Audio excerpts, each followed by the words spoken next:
Assalamualaikum warahmatullahi wabarakatuh. Alhamdulillah rabbil alamin wassalatu ala sayyidina Muhammad wa ala alihi washabbihi ajma'in. Amma ba'du. Kepada yang saya hormati para sesepuh aparat terkait di Wanayasa Purwakarta, kepada yang saya hormati para sesepuh perguruan aliran Sabandar Kadimadi,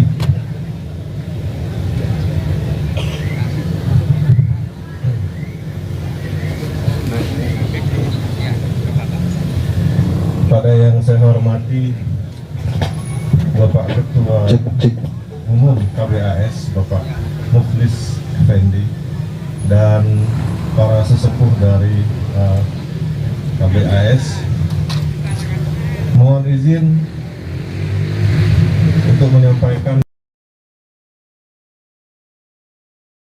tentang sejarah persilatan Sabandar. Jadi ada. Saya mau awali terlebih dahulu.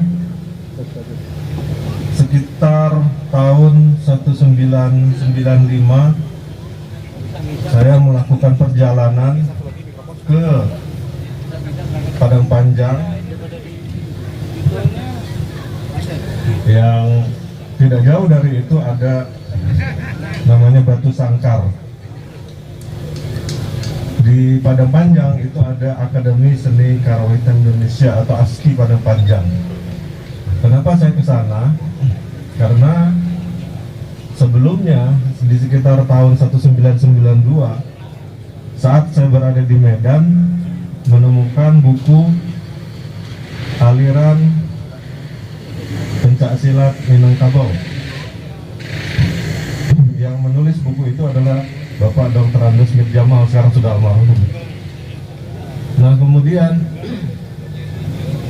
hanya berbekal nama itu dan dia sebagai dosen ASKI Padang Panjang, saya datang nekat ke sana. Alhamdulillah jumpa sama beliau. Dalam kondisi beliau sudah sakit-sakitan. Nah, lalu kemudian saya bertanya tentang profil dari Muhammad Qasim Ahmad Sabandar kepada beliau, dan tentu saja beliau tidak tahu. Kemudian saya tiba-tiba ingat kalau dalam aliran Sabandar itu ada yang namanya gerakan, kalau dalam bahasa kita di sini tangtungan alif. Nah, kemudian saya ingat di buku tersebut ada dibahas tentang pemahaman tangga alif. Disitulah kemudian baru nyambung kepada beliau, dan alhamdulillah saya dapat ijazah dari beliau tentang keilmuan tertentu yang berkaitan dengan kalau bahasa sana silat atau silat. Mohon sebentar, Pak. Ya. Kisaung mohon sebentar ini kepada seluruh hadirin dan panitia terutama, dan ini yang disampaikan oleh Kisaung ini hal yang sangat penting untuk mengukur sanad dan silsilah kita sampai berada di keluarga besar Sabandar. Maka tolong kita beri atensi yang luar biasa untuk Kisaung ini dalam memaparkan. Kita sama-sama harus memperhatikan. Bagian, silakan, mohon maaf, lanjutkan. Iya, nggak apa-apa, makasih ya. Insya Allah nanti aliran energi yang saya sampaikan ini akan masuk meresap kepada orang-orang tertentu ya, yang insya Allah melanjutkan perjuangan persilatan Sabandar ke depannya. Ya, amin. Karena masalah sejarah itu begini ya, kalau kita dalam persilatan sesama pesilat pasti akan saling menanyakan dari mana, dari perguruan mana. Kalau sudah disebut nama perguruannya, pasti ada satu yang akan ditanyakan. Ada pohon silsilah. Tahu nggak pohon silsilah? Dari mana perguruan itu berasal? Ya. Kalau bahasa keilmuan itu disebut sanad. Jadi kalau kita berguru itu dikatakan kita harus punya sanad, tahu asal usul. Karena apa? Menghindarkan dari perbuatan oknum-oknum yang tidak bertanggung jawab. Dia mengambil dari sini, dari situ, dari mana nggak tahu, kemudian dia simpulkan sendiri, akhirnya kemudian bisa konslet kitanya. Walaupun itu hanya gerak kasar, bukan gerak batin. Ya. Karena yang namanya silat itu gerakannya semua berdasarkan filosofi luhur, baik itu dari pemahaman Al-Quran dan hadis. Kalau kita yang muslim, kalau yang non muslim itu berdasarkan melihat alam. Ya. Nah, kemudian saya lanjutkan lagi. Kesimpulannya, walaupun saya sudah mendapat ijazah dari Bapak Dr. Andi Smith Jamal, tapi belum terjawab siapa sebenarnya sosok Muhammad Qasim itu. Bahkan mungkin sampai detik ini itu masih menjadi misteri. Sebab kalau saya sampaikan semua apa yang saya tahu, bisa jadi akan mengecewakan semua yang hadir di sini tentang makam Ahmad Sabandar saja contohnya. Bagi yang sudah tahu kisah versi lain dari makam Ahmad Sabandar, diharap cukup tahu sendiri saja, bukan untuk konsumsi umum. Ya, ada versi yang belum sanggup saya ceritakan di sini. Lebih bagus saya sampaikan di sini adalah yang berdasarkan dua kitab yang bisa dipertanggungjawabkan secara faktual, yaitu kitab yang pertama adalah Riwayat Penca Cikalong Sareng Sabandar, diserat ku Raden Nunung Ahmad Dasuki, almarhum, hidup pada lahir pada tahun 1906, meninggal tahun 1988, bin Raden Obing Ibrahim. Bagi yang tahu pohon silsilah, tidak akan asing siapa Raden Obing Ibrahim ini. Beliaulah yang memadukan antara gerak Sabandar dengan gerak Kari dan gerak Madi, yang kemudian menjadi inspirasi kepada Raden Haji Ibrahim untuk menciptakan silat Cikalong dengan kaidah Madi, Sabandar, Kari. Sementara kita yang aliran Sabandar di sini kaidahnya adalah Sabandar, Kari, Madi. Ada satu lagi, hanya Sabandar saja, tidak ada Kari dan Madinya. Kita tidak bahas itu, cuma saya di sini mau menyampaikan kita punya dua kitab yang sangat kuat untuk menjadi pegangan kita dalam masalah sanad, begitu ya. Sanad keilmuan, begitu ya. Ada juga sanad dan nasab. Apa itu nasab? Garis turunan, ya. Ada yang garis darah langsung dari para pendekar-pendekar yang sudah mendahului kita ini. Sementara Ahmad Sabandar sendiri dinyatakan tidak mempunyai anak. Jadi Ahmad Sabandar itu tahun 1815 itu ada di Cianjur. Tahun 1815. Umur beliau waktu itu adalah 49 tahun. Tatkala berpasang tangan dengan Raden Haji Ibrahim Jaya Perbata, itu umur beliau sudah 60 tahun. Gitu ya. Ini saya menceritakan ini tidak membaca ya, karena nanti kalau saya membaca pasti tidur semua nanti. Ya, seperti mendengar dongeng nih, maaf ya. Satu kitab lagi di sini, kanggo rupi-rupi citakan numalah heka drukris pengharapan Bandung. Ini kitab ini kenging ngumpulkan Raden Obing Ibrahim naik Pangsiun Cianjur. Dan ini ditulis ulang ya oleh Yunus Jayadinata Cibuber. Dua kitab ini dicari di Google nggak bakalan ketemu karena belum di untuk konsumsi umum belum ada. Jadi alhamdulillah saya sama Pak Budi ya, penulis sejarah di Wanayasa saya sudah berjumpa. Saya berjanji akan memberikan dua kitab ini kepada beliau dalam bentuk PDF. Ada satu kitab lagi, ini adalah yang dibuat oleh guru kami almarhum Haji Muhammad Syarif, dan telak di kitab yang ini deskripsi tentang siapa itu Muhammad Qasim Ahmad Sabandar sangat jelas sekali,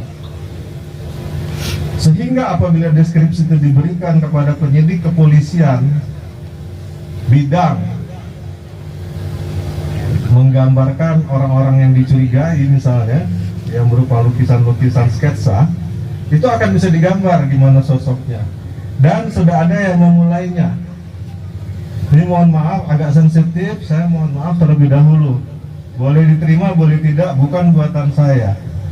Tapi ada yang mencoba dengan deskripsi itu menggambarkan seperti apa sih rupa wujudnya Muhammad Qasim Ahmad Sabandar.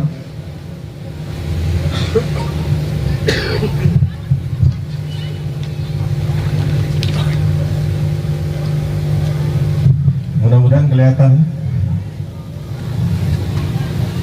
Mudah-mudahan kelihatan. Ingat, ini belum final, ini belum tentu, ya. Sosok ini belum tentu.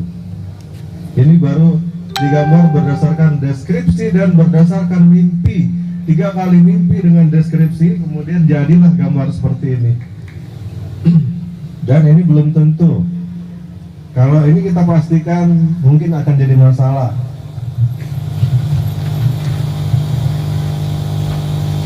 Baiklah, saya lanjutkan ya.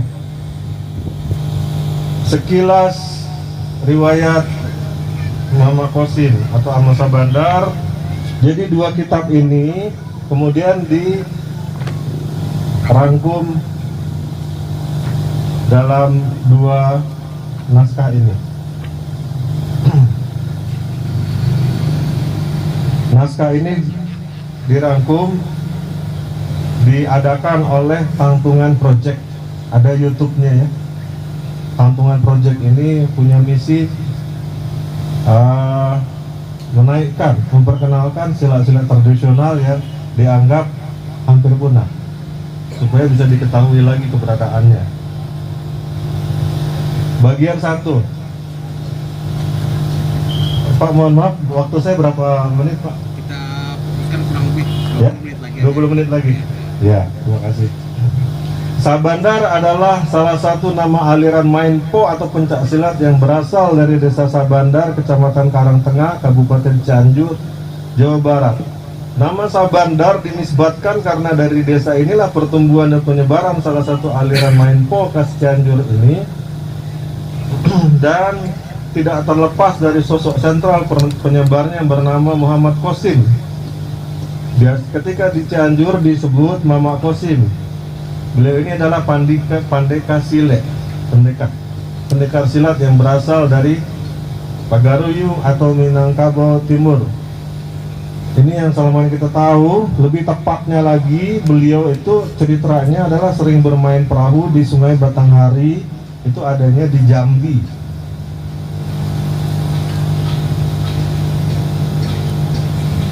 Di sini terdapat masalah sedikit. Apakah Sabandar ini dari Pagaruyungnya atau dari Jambinya? Ini yang masih kita selidiki. Karena di Jambi itu ada kerajaan tua namanya Pamalayu, dan itu punya sistem pertahanan sendiri. Sementara di Pagaruyung dinyatakan sudah sejak lama Pagaruyung itu membuat satu lead bank, di mana pencetus awalnya pada 1119 Masehi, yaitu seorang tokoh yang bernama Minia Datuk Suri Dirajo, merangkum 4 persilatan dari 4 daerah. Ini kurang lebih namanya Harimau Campo dari Campa, Kambing Hutan dari Butan, Anjoy Mualim dari Persia, Kucing Siam dari Siam. 4 rangkuman ini kemudian menjadi Sile Tuwo atau silat tua di sana. Dicurigai aliran Sabandar ini adalah Sile Tuwo tersebut, tapi ini masih belum pasti. Di Jambi hanya ada data tentang satu aliran silat namanya Mayang Terurai. Apa itu mayang? Mayang itu bunga dari kelapa. Falsafah kelapa, kemanapun dia pergi, dihanyutkan air kemanapun dia pergi, dia bertahan dan bisa tumbuh. Dia tidak akan mati. Kemanapun dia ada, dia tumbuh. Seperti filosofi aliran Sabandar.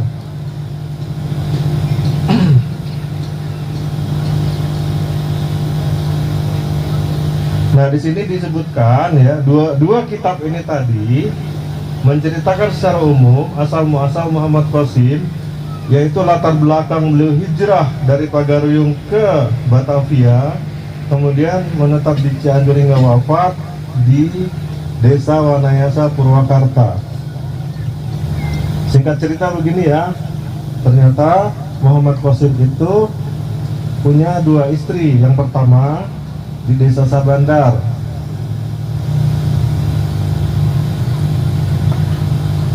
yang kedua di sini di Wanayasa. Tapi dari dua-duanya itu tidak punya anak.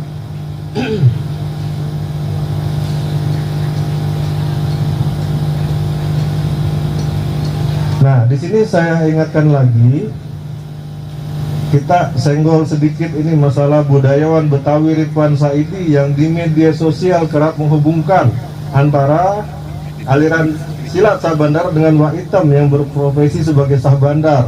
Wak Item yang dikatakan sebagai pencetus silat Sabandar itu adalah sekarang di Jakarta ada namanya perguruan silat Syahbandar Mama Satiri. Itu tidak ada hubungannya dengan Sabandar kita. Gerakan jurusnya berbeda jauh. Pohon silsilahnya juga tidak ada berhubungan dengan Muhammad Qasim. Itu ya.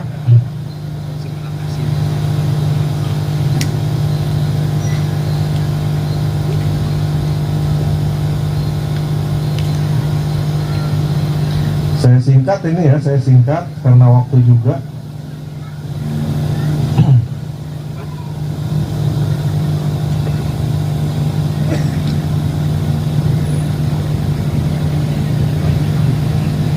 Nah ini ya, saat Muhammad Qasim itu berangkat ke Jakarta itu menumpang kapal company, itu ya.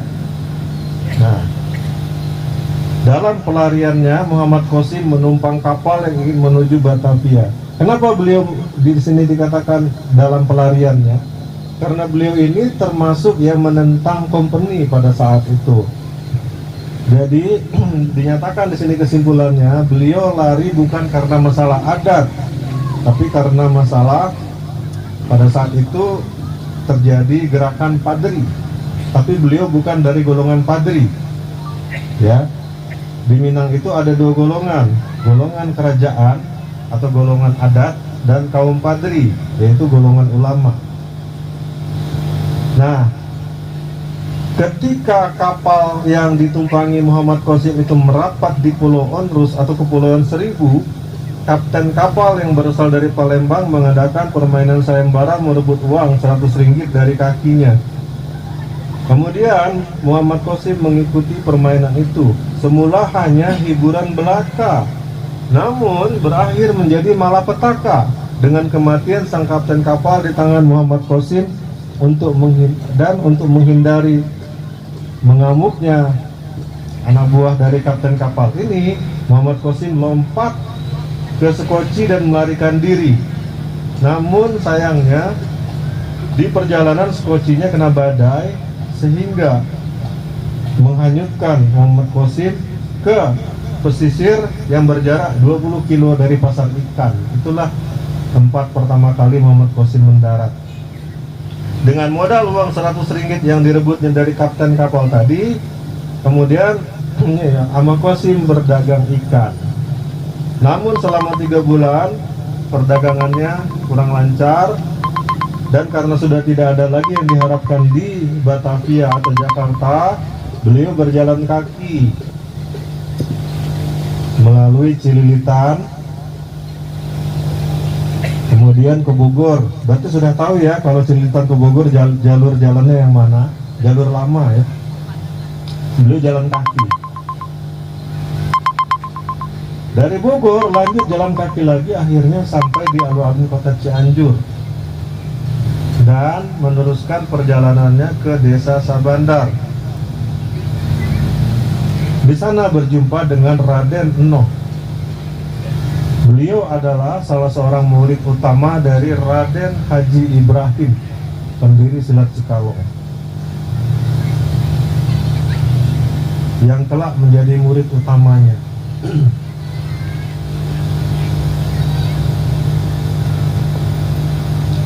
Setelah itu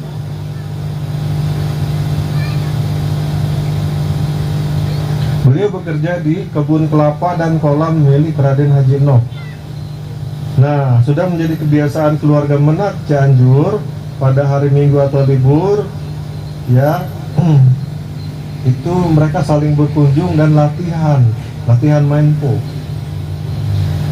Dalam setiap latihan main po, sebagai murid utama Raden Haji Ibrahim, Raden Haji Enoh ini tidak terdampingi oleh saudara-saudaranya. Hal ini menarik perhatian Muhammad Qasim sama Sabandar. Pada akhirnya Raden Haji Enoh ngajak sambut tangan sama Muhammad Qasim, sehingga kemudian bahkan Raden Haji Enoh mengajari Muhammad Qasim teknik main po. Namun yang mengejutkan, ketika kesempatan berlatih tarung antara Muhammad Qasim dengan Raden Haji Enoh, beberapa kali Raden Haji Enoh terjatuh oleh Muhammad Qasim. Hal yang membuat takjub Raden Haji Enoh, Raden Haji Musa dan saudara-saudara Menak Cianjur lainnya, ya, semua yang sambut tangan jatuh semua. Jadi mereka pikir tadinya Muhammad Qasim ini orang lugu biasa aja. Ternyata beliau menjatuhkan mereka semua yang ada di situ. Sehingga semua sepakat untuk berguru kepada Muhammad Qasim. Selama 2 tahun tinggal di desa Sabandar, kemudian Muhammad Qasim mendapatkan jodoh dan menikah di sana. Nah, di sini kemudian ada cerita-cerita lagi ya, bagaimana selanjutnya terjadi sambut tangan itu lagi dengan para pendekar yang ada di Cianjur. Singkat cerita, kemudian beliau diakui dan dalam bentuk pengakuan adalah semua menjadi murid-muridnya, tapi secara tertutup, tidak terbuka.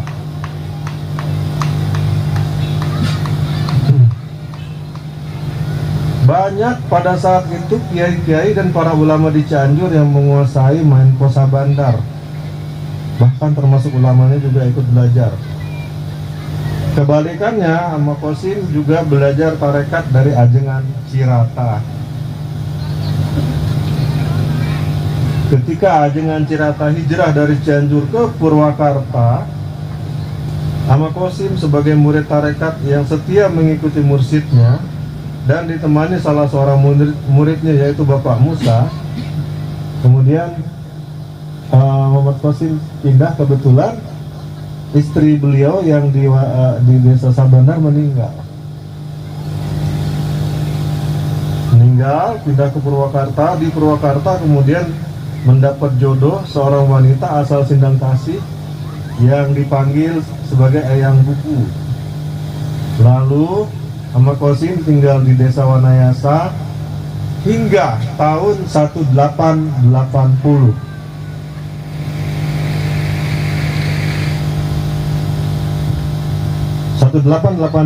adalah jejak terakhir beliau. Apakah beliau meninggal di sini atau meninggal di mana? Ini yang menjadi misteri.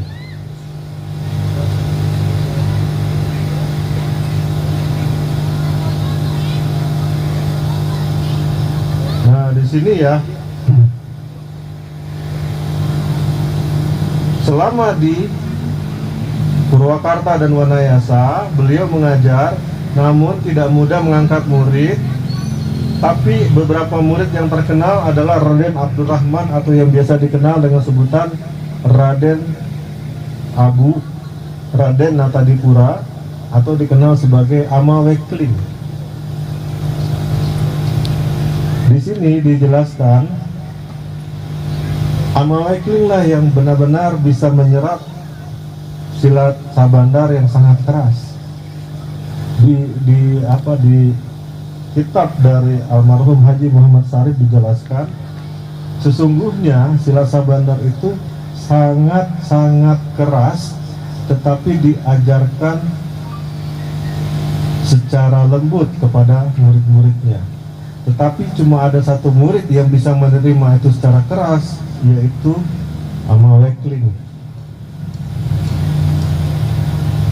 Sehingga dinyatakan lagi di sini, Amawekling nggak punya murid karena nggak ada yang mau berguru kepada beliau, karena beliau kalau mengajar terlalu keras.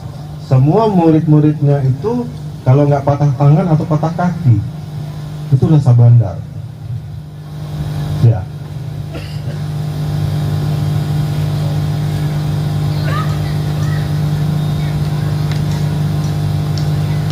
Tiga menit lagi Pak. Oke, mohon maaf 3 menit lagi. Habis? 3 menit lagi. Ya. 3 menit lagi. Ya. Itulah sekilas cerita. Dengan kita mengenal sejarah, kemudian kita akan menghargai jasa daripada Muhammad Qasim. Menghargai jasa bukan hanya sekedar dalam kata-kata, tapi kita ikut melestarikan perjuangan beliau. Dan mari kita jadikan makam beliau ini, mari kita ikut berpartisipasi untuk makam beliau sebagai cagar budaya. Dan usulan saya beberapa waktu yang lalu di pertemuan kesepuhan KBAS, saya menyatakan Muhammad Qasim sangat wajar, sangat baik untuk diusulkan sebagai pahlawan nasional, karena dari beliaulah kemudian terlahir banyak paguron-paguron yang semua bernapaskan Sabandar.